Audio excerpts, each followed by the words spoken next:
El método de la psicoterapia humanista que he realizado, que he llevado a cabo en todos estos años, se basa en un planteamiento amplio que aglutina diversos tratamientos y que estaría dentro de una visión que incorpora la psicología oriental, el yoga, en fin, une muchos elementos con los que se aglutina una nueva forma de vivir el mundo emocional, ¿no? En el cual se basa fundamentalmente en una, podríamos llamar, una conciliación con el síntoma, ¿no? Proceso que no es un invento terapéutico, sino que es una forma muy clara y que está en todas las culturas, ¿no? Asumir el conocimiento del dolor, ¿no? La angustia, en definitiva, es la base de toda la problemática nerviosa, ¿no? La angustia es como lo que hace que el ser humano se desajuste, ¿no? La angustia trae como consecuencia una caída de ánimo, una dramatización y una lucha contra la propia angustia, ¿no?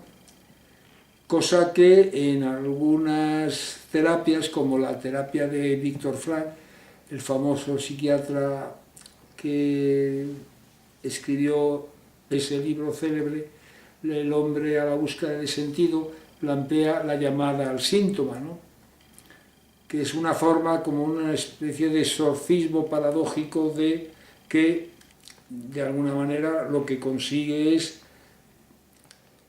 la liberación de la propia angustia, porque en cierto modo la angustia o el sufrimiento psicológico, como el sufrimiento físico también, pero en otra dimensión, tiene como consecuencia de una lucha constante de lo que me pasa, ¿no?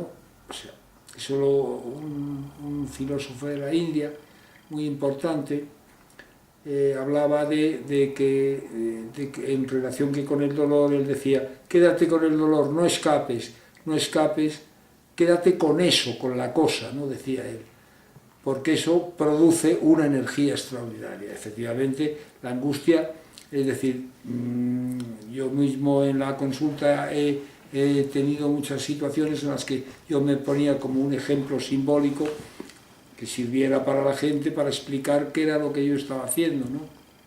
Planteaba un ejemplo que yo mismo me ponía, es decir, mire usted, yo ahora tengo mucha angustia, ustedes no lo ven, pero claro, para mí es muy importante la consulta porque para mí es mi vocación, es mi labor, un poco de entrega a los demás. Entonces, claro, si yo tuviera, cuando usted está delante de mí, una lucha contra la angustia, no me puedo poner nervioso, no puedo tener una taquicardia, cosa que me ha ocurrido también alguna vez, no puedo estar manifestando una inseguridad, porque entonces estoy dando una prueba muy negativa a la persona que tengo delante. Entonces, es como si yo, no es que yo lo aplique, pero inconscientemente sí, digo, yo estoy aquí con la angustia, ¿no? Con la angustia, pero no contra la angustia. Yo tengo angustia porque es normal, tengo una energía que se puede descentrar o puede exagerarse, ¿no? En mi vivencia. Pero si yo estoy con ella, me libero de ella. Hay un poema de Gloria Fuertes, que yo lo he recitado durante décadas, en las que habla de cómo, es un poema que se llama La huéspeda, que es un texto que yo lo he repartido como una estampa, ¿no? En mi consulta, en la que yo he expresado, al desarrollar la idea de Gloria Fuertes, que es una historia, ¿no? Lo que cuenta en este poema de La huéspeda, ¿no? Estoy con la angustia, yo vivo, tengo dos puertas, una está abierta, la otra no, por ella me ha entrado la angustia. La angustia la dejo, me pide cama, me pide sitio, le dejo un sitio, le doy posada, pero llega un momento que me resulta ya insufrible y entonces trato de echarla. Y entonces ya viene el conflicto.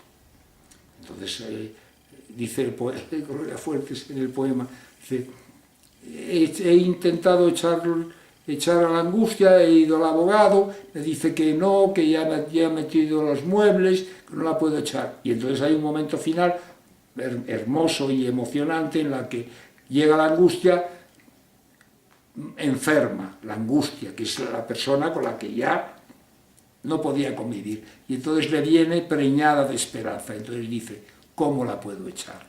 Esto es entendido por cientos de personas en el sentido de la comprensión inmediata de lo que yo estoy planteando, que es una cierta, lo que se podría llamar una conciliación con el síntoma, que todas las terapias coinciden en eso. Un famoso psiquiatra japonés llamado Morita, del cual yo tuve noticia porque alguien en la consulta me dijo, usted lo que está haciendo se parece un poco a lo que dice Morita, entonces me interesé por Morita, ¿no? Morita tenía un discípulo, Reynolds, un norteamericano, en el cual hablaba en un texto maravilloso que yo al cual tuve acceso, que se llamaba El ser natural, ¿no? Que dice, si yo no me enfado con la lluvia porque me pongo un paraguas, o si estoy en el coche pongo los faros antiniebla si hay niebla, ¿por qué me enfado con el sentimiento? O sea, la lucha con ese sentimiento hostil y desestabilizador, sombrío, es lo que hace que ese sentimiento, que indudablemente no pertenece a nuestro lado luminoso, ese sentimiento es el que produce en cierto sentido el propio conflicto. O sea que la angustia es la lucha contra la angustia. Claro, dices, se puede decir, pero ¿cómo? ¿Cómo puedo llegar a bajar esos niveles de angustia? Ahí está un proceso en el cual hay muchas cosas que se pueden hacer, la respiración con atención, todo el mundo del llamado Zen, que ahora todo el mundo ha oído hablar Zen con Z. Todo el mundo habla de cocina Zen, hay muchas cosas Zen, la gente ha oído hablar, pero el Zen es muy interesante porque es la vivencia de los actos. La vivencia de los actos es la consciencia de los actos. Entonces, la atención rompe los niveles de angustia, porque la angustia es la desatención. Y hablo de angustia, desarrollaremos estas temáticas, si cristaliza un eco en este mensaje, lo desarrollaremos, pero en el fondo todo este mundo es lo que estamos planteando, ¿no? Una mirada diferente sobre la consciencia de los actos, y de hecho la propia atención, eso todos experimentamos en nuestro vivir cotidiano un grado de desatención muy grande. O sea, una manera importante de resolver estos problemas de angustia a nivel muy inmediato es utilizar la técnica de la atención, la respiración. La respiración con atención, por ejemplo, es una cosa que se puede hacer 1 minuto, 2 al día en momentos de tensión, y nadie, quizá porque es muy sencillo, nadie lo aplica, pero es una cosa enormemente eficaz para resolver estos problemas de ansiedad. Y así sucesivamente, o sea, la base del problema es la ansiedad. Y luego la ansiedad, que crea un desajuste. En cierto sentido, hay una teoría de la importancia que tiene la atención y como camino para la vida espiritual. O sea, esto que parece una cosa muy sofisticada de monjes que están dedicados a la vida contemplativa, y no es así, porque la atención tiene una fuerza extraordinaria. O sea, si ustedes ahora me están escuchando o me están viendo, si están atentos plenamente a lo que yo estoy diciendo, porque he tenido la suerte de despertar su atención, ese momento hace que ustedes se sumerjan en lo que, o se metan dentro de lo que estoy diciendo, y entonces la problemática, el vivir cotidiano, el disgusto que acaban de tener, todo eso baja los niveles de angustia y de malestar. O O sea que esta es una práctica enormemente importante, que además es una teoría, parece que forma parte de una cosa muy nueva, que es lo que yo estoy planteando cuando no es así, porque es algo muy utilizado en la consulta. Hay un escritor llamado Anthony de Melo, que es muy interesante, un hombre que estuvo en la era de origen, si no me equivoco, de origen brasileño o portugués, que hizo en la India una escuela de terapia en la que cuenta, pues tienen sus libros, como recuerdo uno que les puedo indicar, el canto del pájaro, me parece que en uno de estos libros cuenta que dos monjes vuelven a ver a su maestro a preguntarles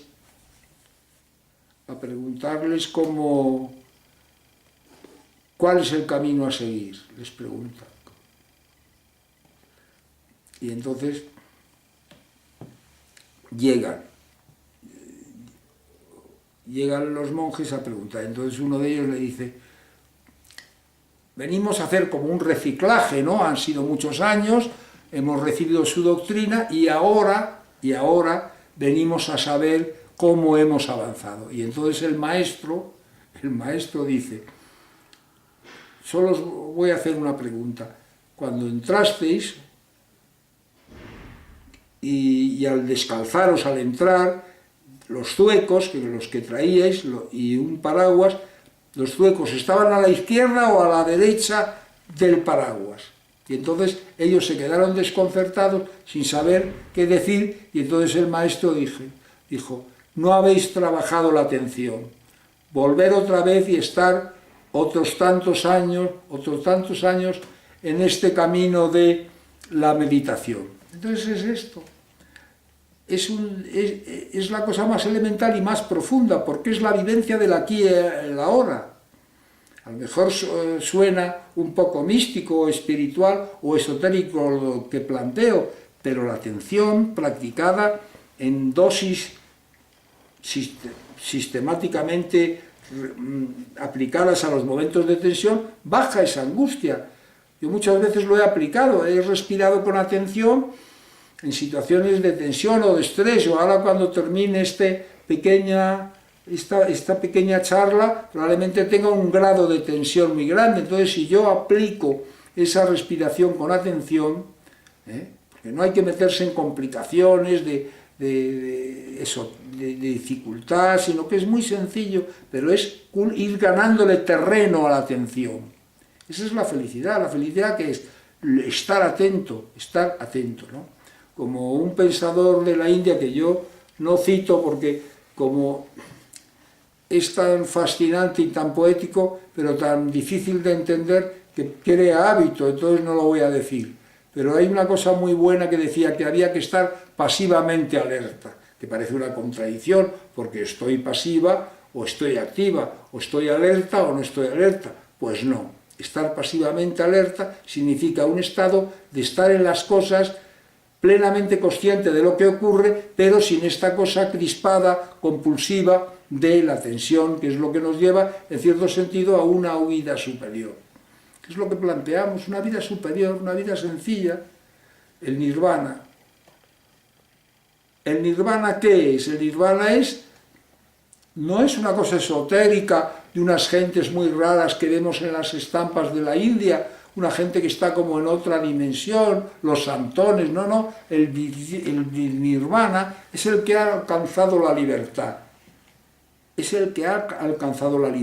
aquí, en lo que he llamado el proceso radical de cambio, idea que, bueno, han sido 3 décadas de entrega a ella, pues ha beneficiado a personas que han planteado su vida de un modo diferente, en el sentido de un salto cualitativo.